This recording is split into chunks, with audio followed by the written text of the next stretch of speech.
नमस्कार, राष्ट्रपोस्ट से मैं पवन केसवानी।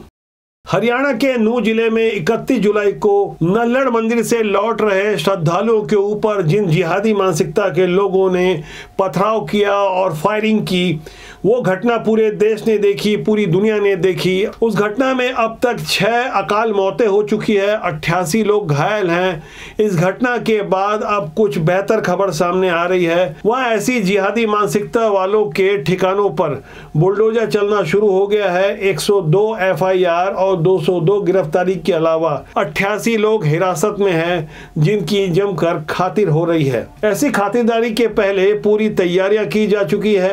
इंटरनेट सेवा को बाधित करने के अलावा मीडिया को वही जानकारी दी जा रही है जो जानकारी आवश्यक है। बावजूद इसके सेलेक्टिव मीडिया अभी भी यह समझाने की कोशिश कर रहा है कि इस घटना के लिए मोनू मानेसर जवाबदार है। बजरंग दल का प्रदेश संयोजक मोनू मानेसर ने कुछ आह्वान किया था, उसके बाद अचानक भीड़ भड़क गई।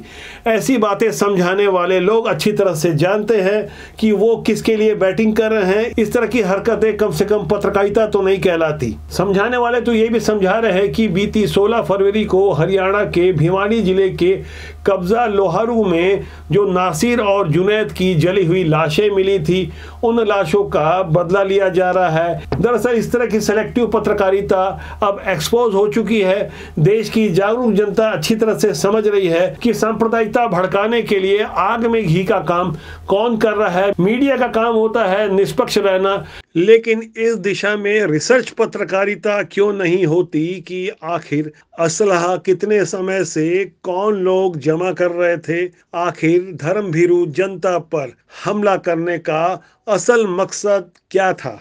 किस तरह से हमारे ही देश में उस वक्त पाकिस्तान जिंदाबाद के नारे लगाए गए।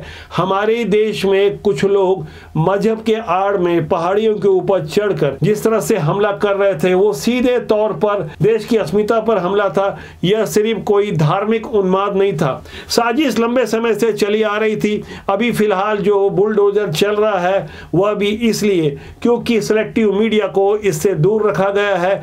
ईमानदारी से शासन वो काम कर रहा है जो उसे बहुत पहले कर देना था। ठीक वैसे ही जैसे कोई किसान अपनी फसल में लगे हुए कीटों को नष्ट करने के लिए पेस्टिसाइड का छिड़काव करता है, फिलहाल वही काम अभी हरियाणा की सरकार कर रही है। इस घटना के बाद जिस मेवात इलाके की चर्चा हो रही है उसे भी हमें समझना होगा। दरअसल राजस्थान के अलवर, भरतपुर, दौसा का इलाका मेवात में आता है और हरियाणा से लगा हुआ नूह जिला भी मेवात के इलाके में ही आता है। मेवात की बहुसंख्यक आबादी मुस्लिम है और यहाँ के मुसलमानों को मेव कहा जाता है। 16 फरवरी को गौ तस्कर के आरोपी नासिर और जुनैद की लाश हरियाणा के भिवानी जिले के कस्बा लोहारू से जिस जगह मिली, वहां से उनका घर राजस्थान सीमा से लगा हुआ है। भरतपुर के घाटमिका के रहने वाले नासिर और जुनैद पर आरोप है कि वे रात को गौ तस्करी कर रहे थे, तभी बजरंग दल के कुछ कार्यकर्ताओं ने उन्हें घेर कर उन्हें गाड़ी समेत जला दिया। तब मोनू मानेसर और बिट्टू बजरंगी जैसे तमाम नाम सामने आए। फिलहाल इनकी गिरफ्तारी को लेकर जो सेलेक्टिव मीडिया बात कर रही है और इन्हें ही नूह में हुई हिंसा का एक तरह से आरोपी बनाने की पूरी कोशिश की जा रही है। अगर मैं मेन स्ट्रीम की मीडिया की बात करूं तो BBC की अगर साइट पर जाएं तो आपको नजर आ जाएगा कि किस तरह से ये बेईमान पत्रकारिता पूरी पत्रकार बिरादरी को बदनाम करने पर तुली है। दरअसल हमारे देश में कुछ ऐसी ही मानसिकता हावी है जो खुद को सेकुलर साबित करने के चक्कर में जिस तरह से आतताई और जिहादी मानसिकता को संरक्षण देती है, वहाँ इस बात का उत्तर कभी नहीं दिया जाता कि आखिर इतनी बड़ी साजिश के पीछे असल मकसद क्या है। वो कौन सी मानसिकता है जो साइबर थाने पर अटैक करती है।